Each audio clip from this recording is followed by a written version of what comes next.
time for our final chapter in our Lion, the Witch, and the Wardrobe Read Aloud series. I have so enjoyed reading this book with you guys, and I think we might try to do some more of this in the fall. We're going to take a little break for the summer and move on to some different ideas and things for us to share on our Instagram and Facebook pages. So I want to let you know what's coming up on those sites before we get started. First, make sure you tune in every Thursday for our Talent Show Thursday. I'm going to be featuring as many of our youth as possible sharing their talents. So if you are a youth and have a talent to share, please make sure that you send it to me. Secondly, on Wednesdays, starting next week, we are going to have Would You Rather Wednesdays. So every week on Wednesday, I'll be posing a Would You Rather question, and I invite you to respond with your answer. We can get to know each other a little bit better with a fun, silly game. I think trivia is something that you all seem to enjoy too, so we'll probably have some Trivia Tuesdays pop up every once in a while throughout the summer. Of course, our online Zoom Sunday school and small group happens every Sunday at about 10:15. We're adjusting the time just a little bit to accommodate our in-person 9 a.m. and 11 a.m. worship services that are beginning back this Sunday. If you plan to join us on Sunday in person, please remember to bring a mask. Masks are required during this phase 1 regathering plan. Also, please remember that you have to sit with your family. So no youth sitting with youth. You have to sit with your family in the worship service. Also, if you think of it, make sure you bring a pen or a pencil. We'll have a registration form. It's really important that we keep an attendance, a record of who attends each worship service. So make sure that you or your parent brings a pen or a pencil so that you can sign in each week and record your attendance. This is just to help us track anybody. If we happen to have a case of COVID-19 show up in our church, we'll be able to get in touch with everybody in a prompt way. I think that's it for our updates. Again, 10:15 on Sunday for our Zoom Bible study. If you need information on how to get in touch, please just send me a message. I'm happy to get in touch with you. Now, for our exciting conclusion of The Lion and the Witch and the Wardrobe. This is chapter 17. We'll see what happens at the end of the children's journey, the siblings' journey. Remember, it's Edmund, Peter, Lucy, and Susan. They have entered in a battle with the White Witch, but Aslan is coming to the rescue. Let's see how this story ends.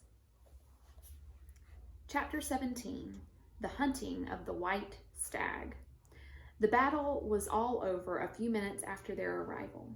Most of the enemy had been killed in the first charge of Aslan and his companions, and when those who were still living saw that the witch was dead, they either gave themselves up or took to flight. The next thing that Lucy knew was that Peter and Aslan were shaking hands. It was strange to see Peter looking as he looked now, his face so pale and stern, and he seemed so much older. It was all Edmund's doing, Aslan, Peter was saying. We'd have been beaten if it hadn't been for him. The witch was turning our troops into stone right and left, but nothing would stop him. He fought his way through 3 ogres to where she was just turning one of your leopards into a statue. And when he reached her, he had sense to bring his sword smashing down on her wand, instead of trying to go for her directly and simply getting made a statue himself for his pains. That was the mistake all the rest were making. Once her wand was broken, we began to have some chance, if we hadn't lost so many already. He was terribly wounded. We must go and see him. They found Edmund in charge of Ms. Beaver, a little way back from the fighting line. He was covered with blood. His mouth was open, his face a nasty green color. Quick, Lucy, said Aslan. And then, almost for the first time, Lucy remembered the precious cordial that had been given her for a Christmas present. Her hands trembled so much that she could hardly undo the stopper, but she managed it in the end and poured a few drops into her brother's mouth.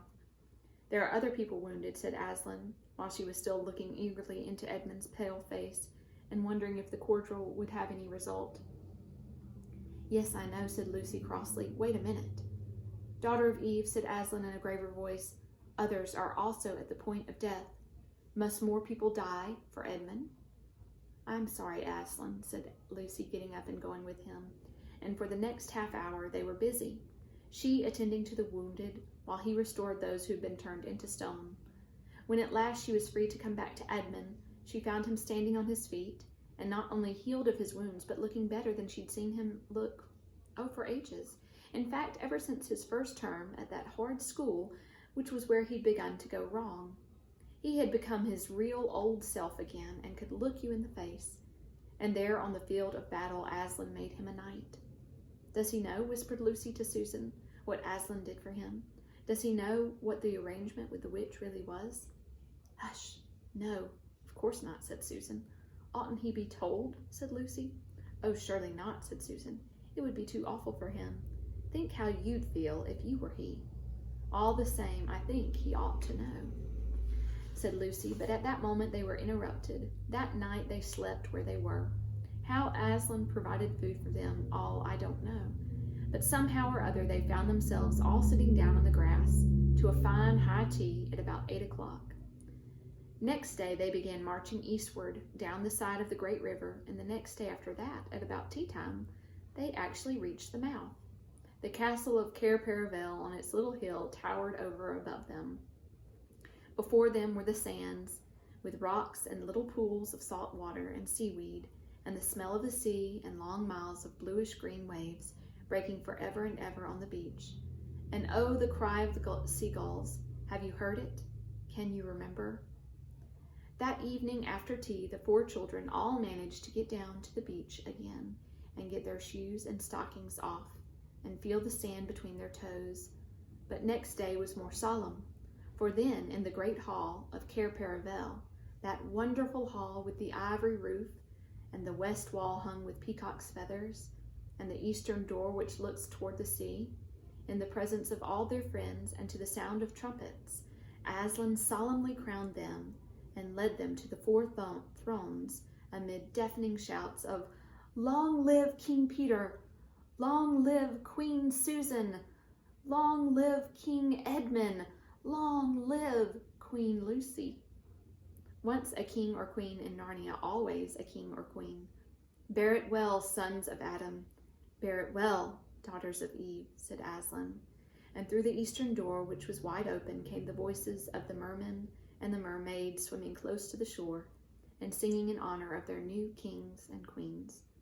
So the children sat on their thrones, and scepters were placed in their hands, and they gave rewards and honors to all their friends, to Tumnus, the fawn, and to the beavers, and giant Rumpelbuffin, to the leopards and the good centaurs, and the good dwarfs, and to the lion. And that night there was a great feast in Cair Paravel, and revelry and dancing, and gold flashed and wine flowed, and answering to the music inside. But stranger, sweeter, and more piercing came the music of the sea people. But amid all these rejoicings, Aslan himself quietly slipped away, and when the kings and queens noticed that he wasn't there, they said nothing about it. For Mr. Beaver had warned them. "He'll be coming and going," he had said. "One day you'll see him, and another you won't. He doesn't like being tied down, and of course he has other countries to attend to. It's quite all right, he'll often drop in. Only you mustn't press him. He's wild, you know, not like a tame lion." And now, as you see, the story is nearly, but not quite, at an end.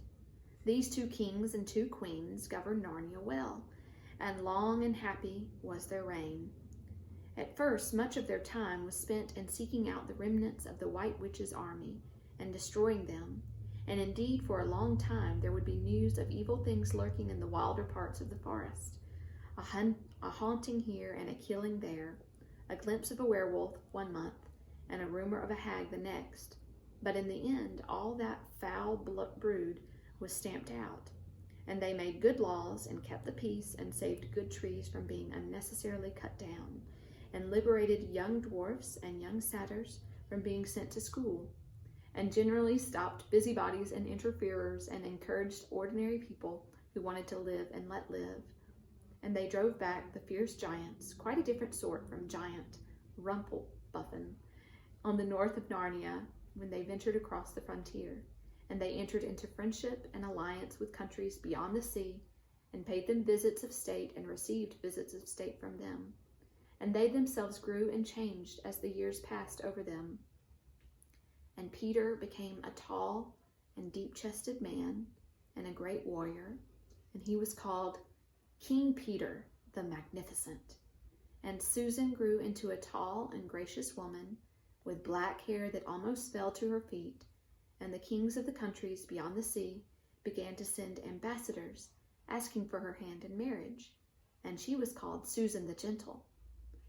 Edmund was a graver and quieter man than Peter, and great in counsel and judgment. He was called King Edmund the Just. But as for Lucy, she was always gay and golden-haired, and all princes in those parts desired her to be their queen, and her own people called her Queen Lucy the Valiant. So they lived in great joy, and if ever they remembered their life in this world, it was only as one remembers a dream.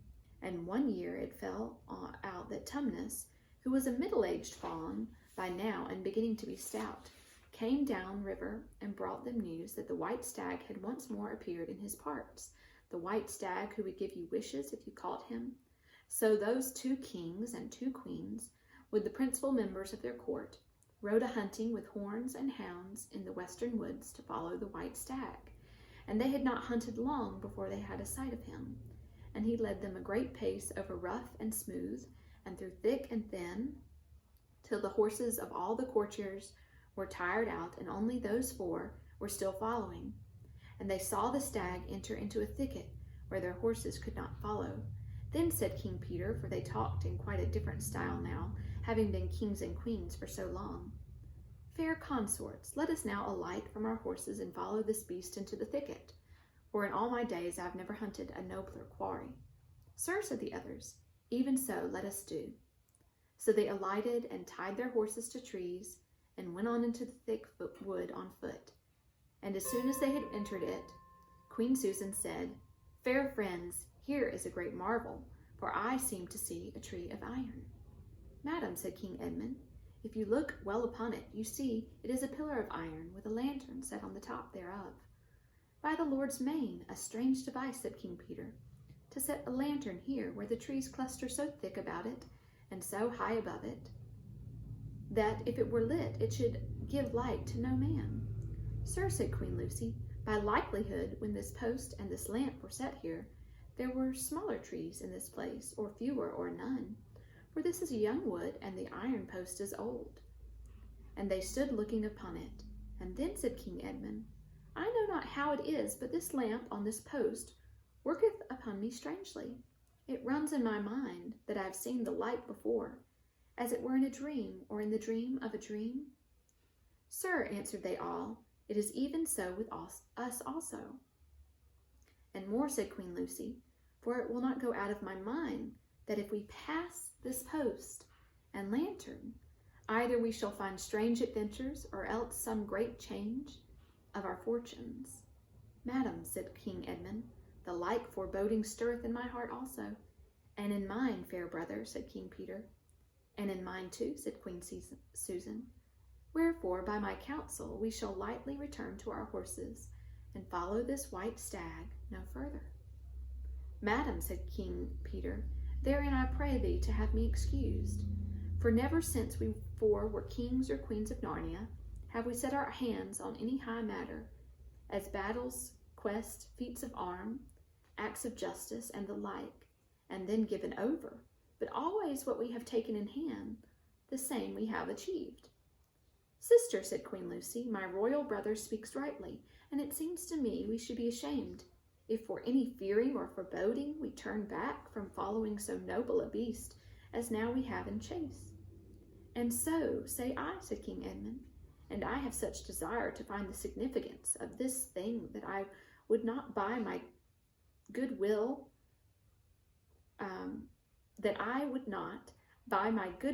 turn back for the richest jewel in all Narnia and all the islands." "Then in the name of Aslan," said Queen Susan, if ye will all have it so, let us go on and take the adventure that shall fall to us." So these kings and queens entered the thicket, and before they had gone a score of paces, they all remembered that the thing they had seen was called a lamp-post. And before they had gone 20 more, they noticed that they were making their way not through branches, but through coats. And next moment, they all came tumbling out of a wardrobe door into the empty room, and there were no longer kings and queens in their hunting array, but just Peter, Susan, Edmund, and Lucy in their old clothes.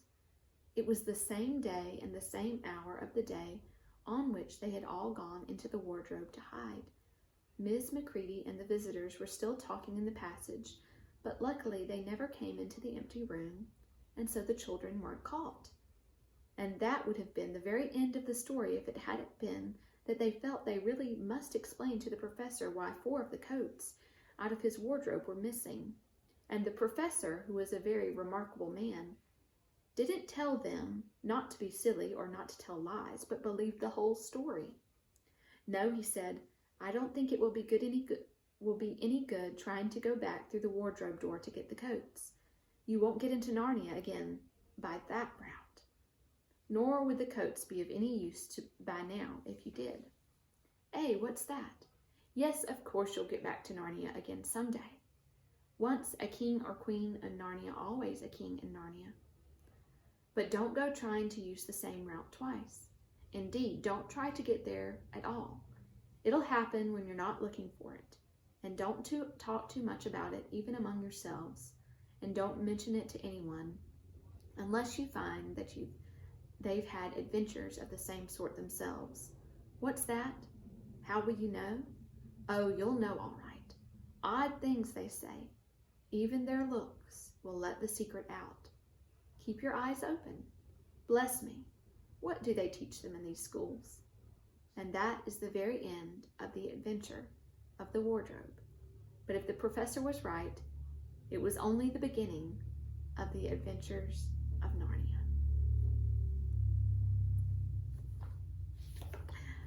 What a fun ending. It just makes me smile, and it makes me kind of want to giggle, I have to be honest. I have loved reading this story with you. It has reminded me so of reading this story when I was a kid with my family, and I appreciate you joining me on this journey. I look forward to talking to you about this last chapter on Sunday at 10:15 during our Zoom small group Bible study time. So again, if you need help getting in on our Zoom small group, please let me know. And I look forward to seeing you at worship on Sunday. Remember your mask, remember a pen or pencil, and let's enjoy sitting together in our families and worshiping the Lord again in person at Colonial Heights United Methodist Church. Thank you so much. I'll see you on Sunday. Bye.